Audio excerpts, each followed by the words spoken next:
Thomas Goofy Gonnet. Thomas Goofy Gonnet.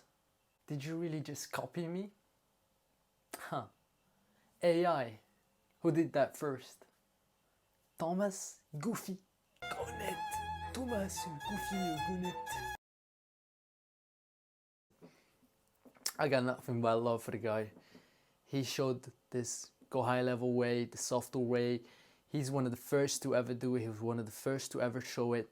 I have nothing but love for the guy. I don't want you to mistake this video for anything else than stupid banter. When you got friends that speak about the retainer model in countries that you wouldn't expect, that's when you know you gotta stop doing the retainer model. It's like with crypto, right?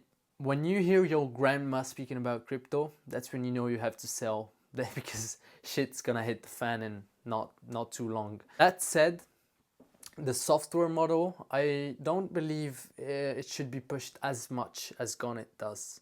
I believe he's right about many things in it, and I said in the past video that I'm considering it, and I also completely changed my agency website and fit it to this new model, but it's not as drastic as Thomas does it in his new video with dermis.ai. The problem is it doesn't fit every single niche.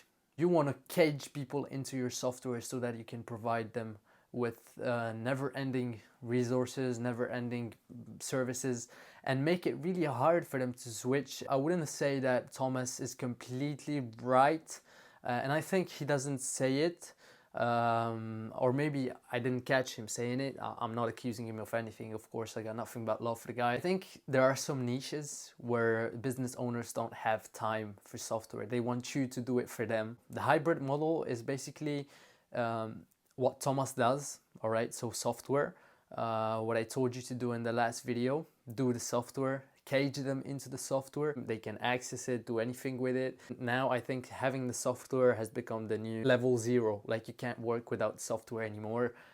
Doing just media buying, that's charging a retainer only doing media buying, that's absolutely trash in my opinion. Especially now with Hormozy and his book, the new guys that have popped off giving all these free advice like Charlie Morgan, Joel Kaplan, even Gonnet. People are really waking up to what making a good offer is, and you can't be charging a retainer for media buying without software, without anything else to back up your claims, and without guaranteed results.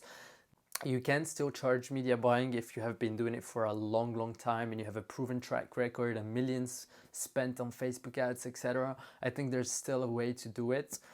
Today, if you don't have a software, it's gonna be hard for you. And even if you have a software, if you don't have a good offer, because one thing people mistake, and I've seen this, and people that messaged me in the DMs this week, especially for short form content, etc. They don't give you their offer. They give you the perks. It's like they sell you the functionalities of their work, and I don't care about the functionalities of the work. I care about your offer. My offer is I'll guarantee you 30 bookings, or I don't know how much, depends on the niche, in 30 days. All right, that's an offer, and you add other stuff to it. What's the guarantee?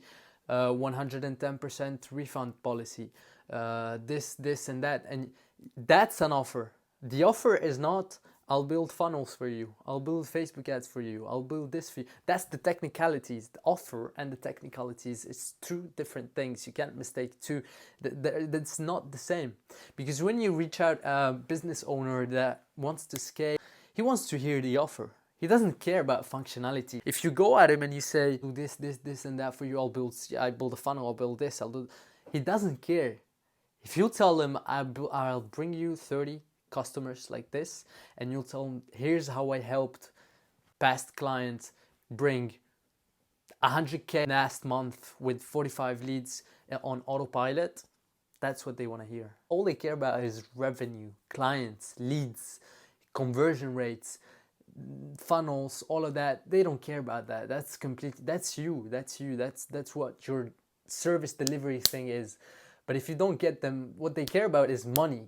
So coming back to the Gonnet point, I think he's he's right. I think he wants to push it with the software thing because it's more of a client retention thing. Because if it's software, you can retain people. It's not really a bother.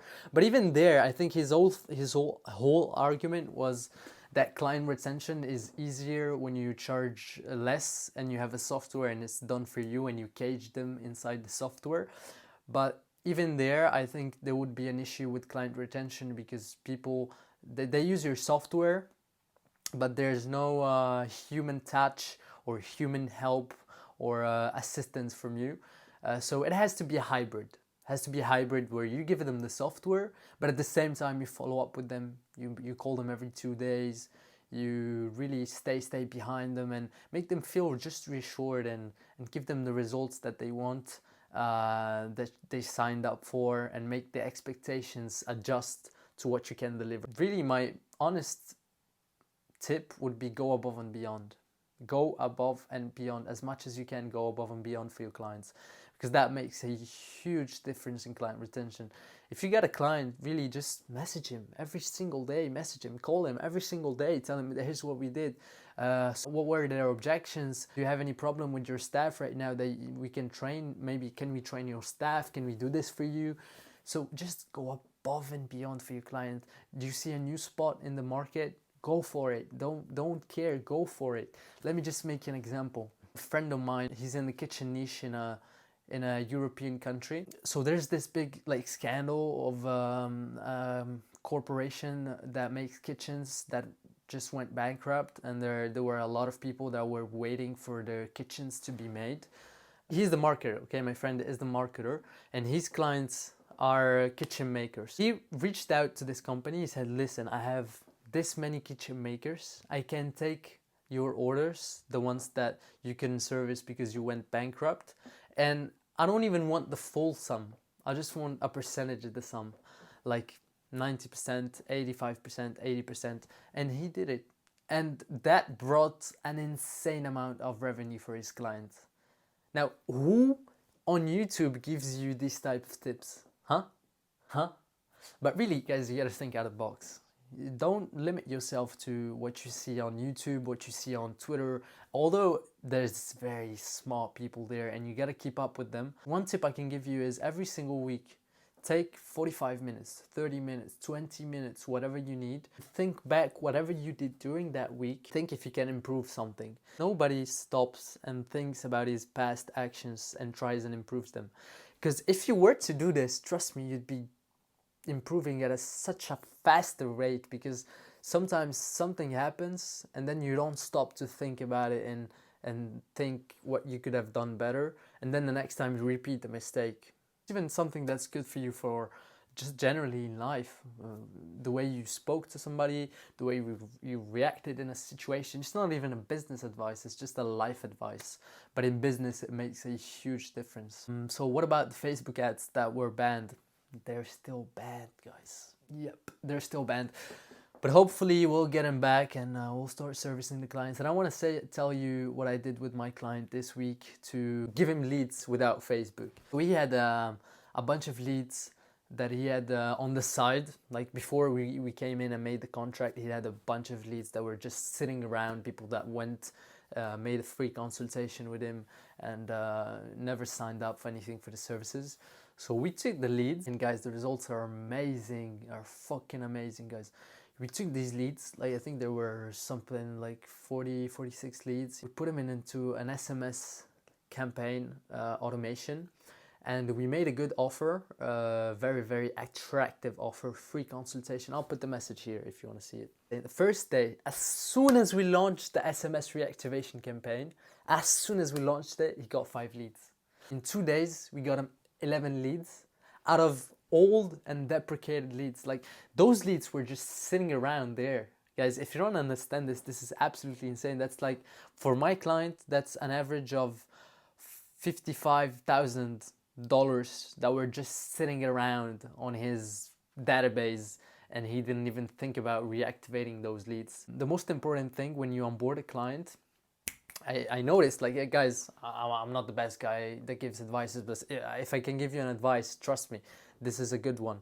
when you onboard a client, try and give him the earliest results you can. Like, try to give him results as fast as you can so you improve client retention. And that's something Hormozi says in his 100 million offers book. Every time I'm going to start getting clients from now on, I'll do this SMS campaign thing because it's such a nice thing. Like, it gets results right away for your client, and your client is like, oh, I got these leads that were just sitting around and I gave him to this guy and he got me revenue out of them. Like, and he did it in 48 hours. Like, it's such a good, massive early win for your customer. And I think the relationship between me and him right away was insane after that. I'll put this campaign automation thing on the Go High Level group. I'll make a Loom thing and I'll put the link down below when it's done. If you don't see the link yet, it's because I didn't yet do the whole proceeding, but you can come back to this video and if you want it, you'll find it there. What can I say? I think Jamal